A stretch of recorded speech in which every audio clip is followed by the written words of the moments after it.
Hey, good morning. Good morning. How are you doing? I'm good. How are you? Good. What do you believe is the most well-behaved class? Most well-behaved class in a general is the class where you come in and you see that students are listening. Students are actually participating. They might not be listening, but they raise their hands. They listen to the teacher. They respect each other. That's well-behaved. And if you are asking what specifically is the name of the grade, it's hard to say because we have two campuses, and that means that there are a few, some in elementary grades. You can stop by and see Mrs. Igari's, Miss Ludmila's class, Miss Adriana's on the South Campus, and some are at the Central Campus.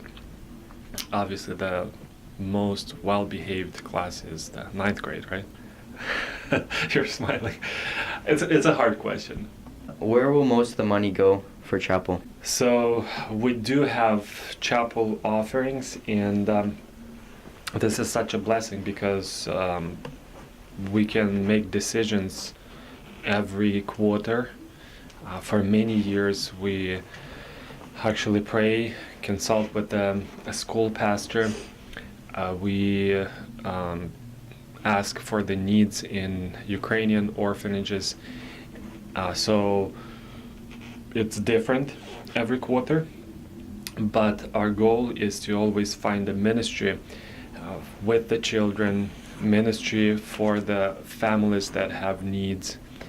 And last year we were able to help even in the country Haiti after the tragedy that they had, the earthquake. We also helped a lot in Ukraine. So I just want to probably thank everyone because all the offerings that we collect in the chapel, they go exclusively for the needs outside of the school. And that's normally orphanages, needy families, or big needs projects. So you think some of the money will go into mission trips that we are going to hold at the church? That's our desire. At this point, we are thinking about the best ways to direct money for the missions that will be attended by our students or teachers. That's our desire. We didn't use the money so far for that purpose, but we want to. We want to also add other fundraisers done by the student council for that purpose to sponsor, maybe not fully, but at least partially sponsor missions work, and particularly for our students or teachers from TCA, so that we can have our part in the ministry of missions. Yeah, at this point it's a dream, but with God's help we can see the results. It's been a while since Miss Lowe has left our school, and to fill in her shoes, Miss Olga has taken over our science class. And so I asked the question, what qualifications does she have, or what did you see in her that makes her a very good science teacher? Good question. So basically, when we hire someone for a position, we look at different factors. And for us, we of course appreciate if the teacher has a certificate, teaching certificate. We do care about the amount of education the teacher receives. But what's the most important, where we start, is the worldview of the teacher and the ability to teach a subject from the Christian perspective, from the right worldview. Because think about it, if somebody is well equipped and knows a lot about math or biology, whatever subject, but they eventually teach and train students to use that knowledge not for God's glory, what's the point of Christian education at all? So Miss Olga, in this particular case, she's well qualified in that. It's her passion, it's her desire. Of course, previously she taught biology or science-related subjects such as health, EFL, hygiene and others. And then she's done some training. And when we decided to hire her for that particular class, she spent quite a lot of training hours in the summer to prepare for this subject. She also holds a bachelor degree and has a teaching certificate, which requires additional training. At this point, we're happy with that hire. After your retirement, Miss Casso being the vice principal, do you think she'll fill your shoes as principal? I didn't ask her about that yet, and I suppose it's a compliment for me that I will be retired first before Mrs. Casso retires, and it's a compliment for her. But it's a hard question to answer at this point because I need to ask her as well. I believe that, honestly, jokes aside, God actually gives us certain opportunities for a time. And I fully realize that I'm principal here at the right time, at the right place, but not forever.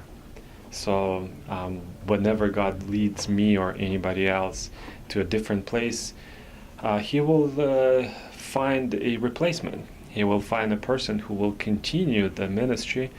And by that time, I hope we will double the school size. We'll have many more programs. We'll have many more opportunities. In fact, if you'd like to kind of think about enrolling your children at TCA, we can discuss, the options in our plans for the future. How stressful is being a principal?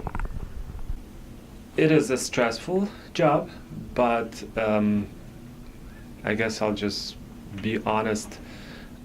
Any job can be stressful, and the problem becomes when a person stops trusting God, including the principal. Then it becomes stressful. I do trust God on daily basis, and even though I get tired by the end of the day, I feel satisfaction. And the bottom line is that I don't feel like it's a burden or that it's going to burn my life and health and everything. I enjoy this position, even though from a side it seems like it's a lot of stress. What is the reasoning for EFL classes to be from 6th to 10th graders and not just one grade per class? Oh, we do believe that we need to have classes where we kind of mingle with students of different ages. That's really helpful. Like even in this class, we have talented students across grades. And so we will continue using this strategy. We will mix all these grades.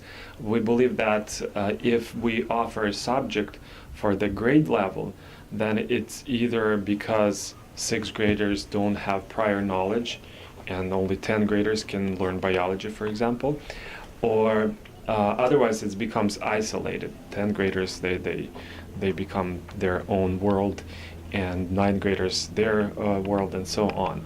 We really want to have this family environment, this teamwork, which is possible only when you combine grades, when you do the mixed grouping. And for EFL, it's a perfect opportunity to go that direction. So what do you think is going to be our biggest competitor in the soccer tournament? Traditionally, we had strong teams in Edgewood and Spokane and Portland. Won, I think, second place one year, maybe even first place. I think that we might have to work hard on playing with Edgewood. Boys, girls for sure will have to be trained and practice a lot, and maybe we will have some surprises. I don't know. So what is your view on violence and gun control, and with the situation that happened recently? Just to clarify, situation in the country that we had, the shooting? In the situation that we have in school and school shootings. well, just to clarify, we didn't have shootings in our school, and we have to deal with problems that are called violence prevention, which is doing something before something bad or worse has happened. Praise God, we didn't have anyone showing any kinds of violence towards other students, at least to the best of my knowledge.